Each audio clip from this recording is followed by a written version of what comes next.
그런즉 유대인의 나음이 무엇이며 할례 유익이 무엇이냐? 범사에 많으니 우선은 그들이 하나님의 말씀을 맡았음이니라. 어떤 자들이 믿지 아니하였으면 어찌하리요? 그 믿지 아니함이 하나님의 미쁘심을 패하겠느냐? 그럴 수 없느니라. 사람은 다 거짓되되 오직 하나님은 참되시다 할지어다. 기록된 바 주께서 주의 말씀에 의롭다 함을 얻으시고 판단받으실 때 이기리 하심이라 함과 같으니라.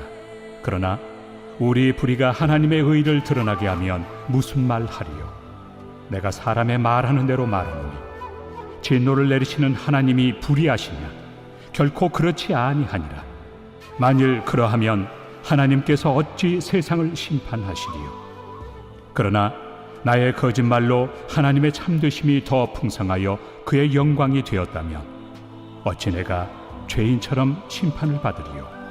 또는 그러면 선을 이루기 위하여 악을 행하자 하지 않겠느냐? 어떤 이들이 이렇게 비방하여 우리가 이런 말을 한다고 하니 그들은 정죄받는 것이 마땅하니라. 그러면 어떠하냐? 우리는 나으냐?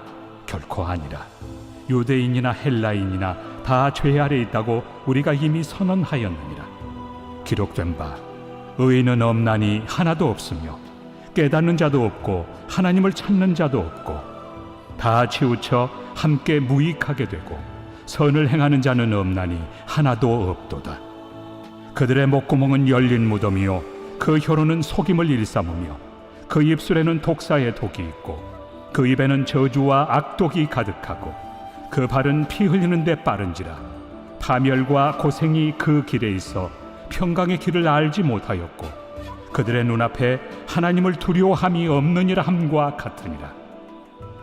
우리가 알거니와 물은 율법이 말하는 바는 율법 아래 있는 자들에게 말하는 것이니 이는 모든 입을 막고 온 세상으로 하나님의 심판 아래 있게 하려 함이라.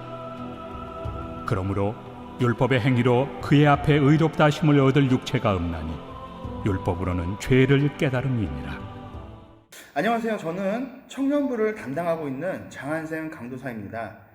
길었던 연휴로 인해서 신앙이 느슨해지고 그리고 또 나른해지는 그러한 부분이 생길 수도 있는데 오늘 주간 큐티를 통해서 다시금 신앙이 말씀으로 회복될 수 있는 시간이 되었으면 좋겠습니다.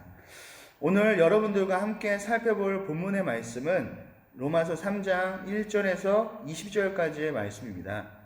오늘 본문은 크게 세 가지로 나눌 수 있는데 가장 첫 번째는 1절에서 8절까지의 말씀으로 하나님은 신실하시고 의로우신 분이라는 것을 이야기하고 있습니다. 그러면서 우리의 행함이 하나님을 높이거나 깎아내릴 수 없다고 이야기합니다. 예를 들면 인간이 하나님을 저주한다고 해서 하나님의 영광에 흠집을 낼 수 있는 것이 아닙니다. 그 이유는 하나님께서는 이미 무한한 영광을 가지신 분이시기 때문이죠. 그 외에도 하나님의 속성으로 분류가 되는 영광, 사랑, 신실, 선하심, 그리고 의로우심 등 모든 것들이 무한하십니다.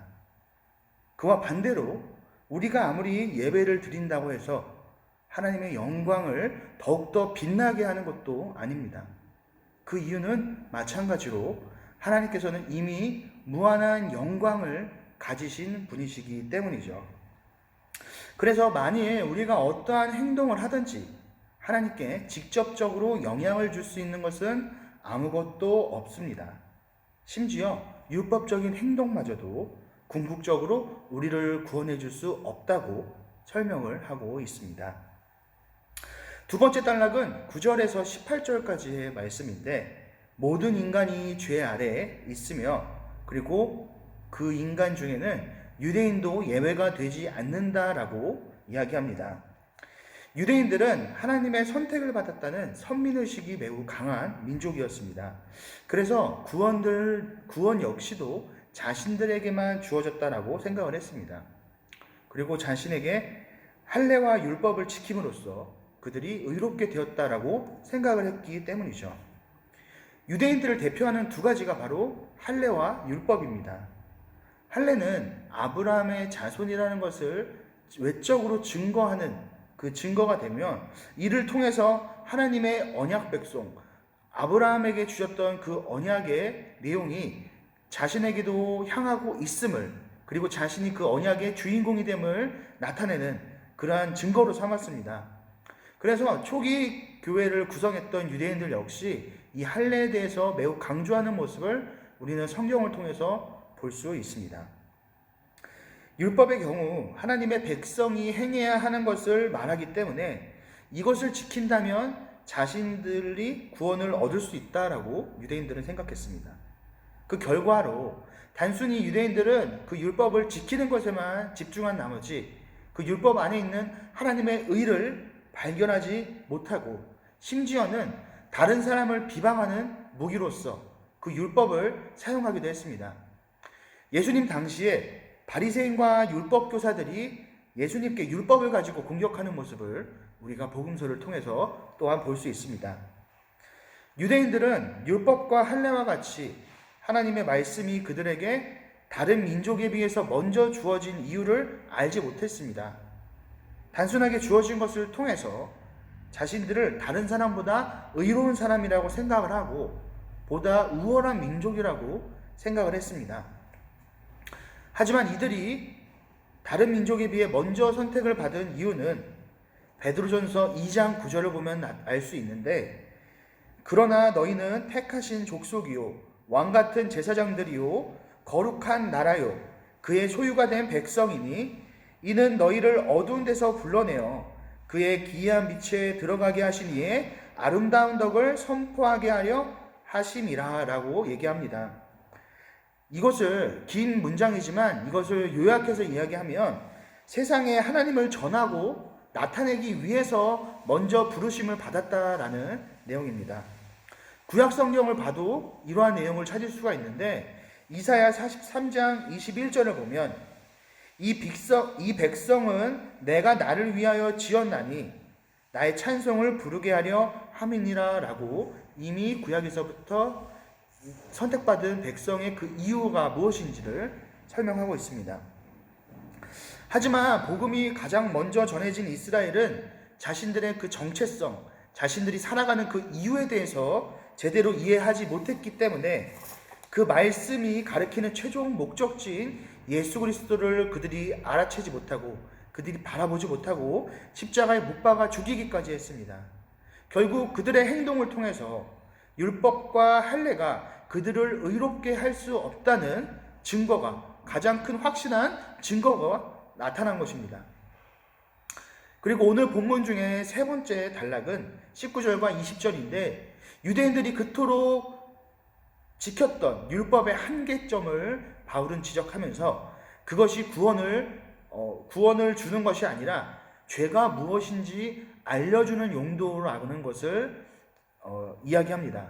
율법 앞에서 아무리 우리가 의로워지려고 노력을 한다고 할지라도 그 누구도 그 율법 앞에서는 의로움을 얻을 수 없다는 사실을 또한 이야기합니다. 오늘 본문 중에서 조금 더 저희가 살펴보고 싶을 부분은 바로 유대인들의 정체성에 대한 내용입니다. 2절을 보시면 그들에게 하나님의 말씀이 맡겨진 것이 복음을 전하며 하나님을 찬양하기 위함이라고 이야기합니다. 그리고 또한 율법 역시 20절을 살펴보면 죄를 깨닫기 위해서 주어졌다라고 얘기하지만 유대인들은 이 율법을 통해서 구원에 필요한 요소라고 생각을 했고 그 율법을 행해야만이 구원을 얻을 수 있다라고 생각을 했습니다.